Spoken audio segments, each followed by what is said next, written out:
tuning in. If you're watching this, you're probably thinking to yourself, I thought this guy does outdoor stuff, not whiskey. You can hear the cars in the background there just because I'm on my balcony.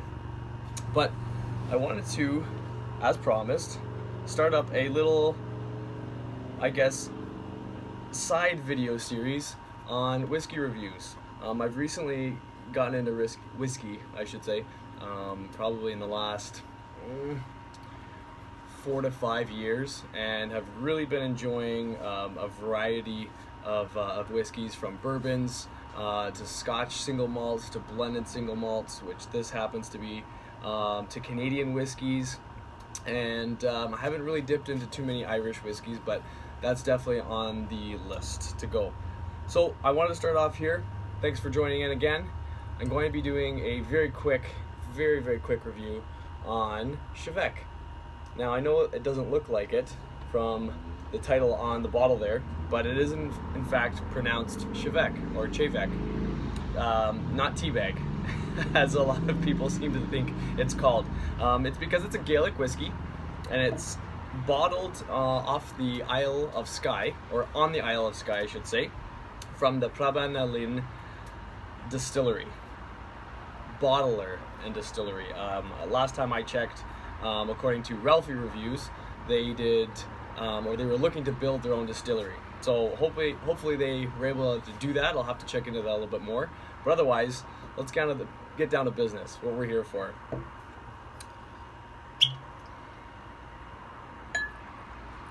And you know what?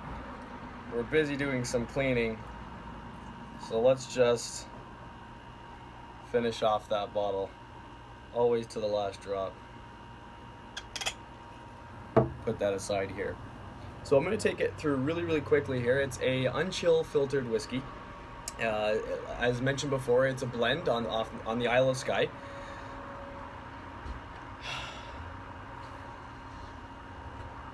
Reminds me of a little bit of an Islay or an Isla whiskey, as it's pronounced properly, but not really heavy on the smoke, at least on the nose. So how I'll do this is I'll go through the nose really quick, have a taste, let you guys know what I'm getting in terms of the flavor profile, as well as the finish. And then I'll end it at that. If you guys have any questions or comments, please feel free to leave them in there afterwards. But otherwise, let's get this going. So I'm getting like a briny smell, like a sea salt brine. I had my notes here written down from previous tastings. A little bit of white fruits, apricot. A little bit of citrus in there. Hiding way in the background is that phenolic or a fennel smell, earthy tones, peat, as they're called, but not really prevalent up front.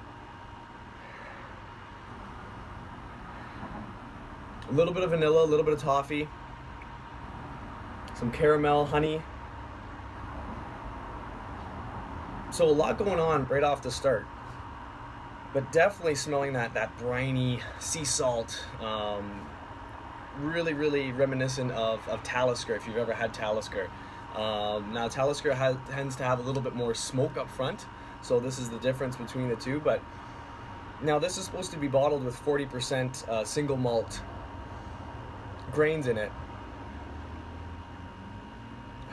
so a higher concentration than your typical blend, what your typical blend would have. So let's dive right into the taste here.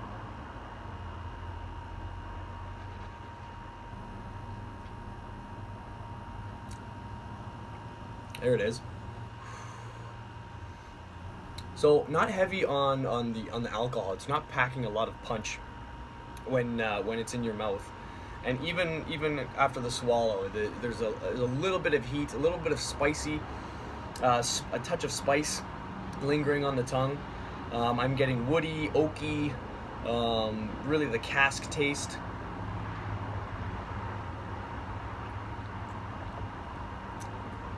It's almost as if, sorry, I'm swatting the wasps away.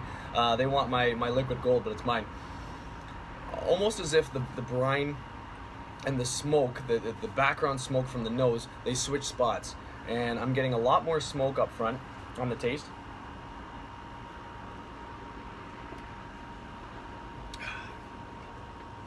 Yeah, a lot more smoke on the taste for sure. Bonfire smoke, earthy notes, so those kind of come into play a little bit more on the taste as opposed to the nose. So really getting that switch, really pleasant, really nice, smooth. You're not getting that big punch of alcohol on the taste. And then for the finish, let's get a little bit more of a taste here. These wasps are killing me.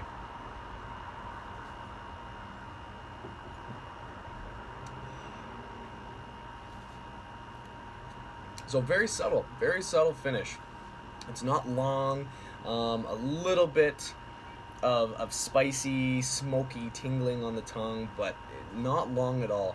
A little bit going down your throat when it's going down. Warms you up a little bit, but it is quite light on the finish, which is nice. It's definitely a very nice introduction if you're looking to get into those smokier, peatier type of whiskeys like an Islay whiskey or a Talisker per se, but it's not very heavy to begin with. So a nice introduction whiskey if you're looking to get into that. I like it. I reminisce it closer towards Lagavulin. Definitely not at the level of Lagavulin 16 by any stretch of the imagination, but very close and reminiscent. Like I said, if you're looking to kind of get started into Islay malts. So a delicious dram, loving it. As you can tell by the end of the bottle, I've had this bottle probably, I want to say about 4 months, 3 or 4 months, and it's been my go-to for drams on Whiskey Wednesday and any other night of the week when you just feel like a little bit of a wee dram to relax to. And I've really enjoyed this bottle. Now there's been mentioned and through different forums and whatnot that the earlier bottlings of Bheag have been the best bottles. The later versions or the more recent versions have been a little bit inconsistent in terms of quality. This is my first bottle, so I can't really speak to that.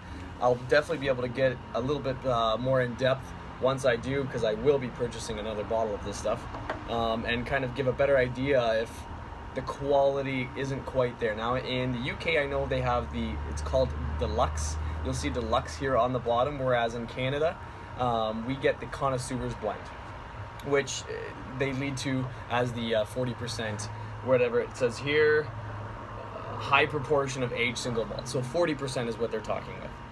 Other than that, guys, that's all I really have to say about Bheag, or Teabag as some may call it, but a really excellent dram. 40.92 I want to say at the LCBO in Ontario. I'm not sure about other liquor stores in Canada or in the States or anywhere else in the world, but here in Canada, definitely a good quality for the price you're paying in terms of a blended Scotch whiskey. So cheers and Sláinte.